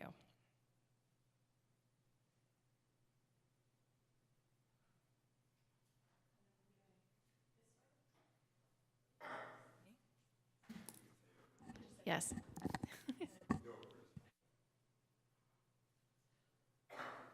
No report, thank you. Okay, so we've got on Wednesday, the 18th, we have a teacher appreciation potluck. We've sent out a sign-up genius. If folks would like to sign up and contribute to the potluck, on December 20th, we'll have our holiday sing-along assembly at Ocean View. I should have said that for the first one too, but on January 9th, we have our PTA Association meeting at the Ocean View Library from 6:30 to 7:30. We will have pizza and childcare, and we will be planning out our events for the rest of the school year. And then on the 31st, we have our annual dance party at the NPR, and the 4th grade class will be hosting a bake sale and selling other items to fundraise for their Angel Island field trip. Please join us and support all of our wonderful events. That's all. One quick shout out for Marin. The student council is running a sock drive there until the 20th and has about the cutest signs I've ever seen soliciting socks. So if you've got some socks for kids, adults, or whoever, those in need, bring them there. And then safe holidays for everybody.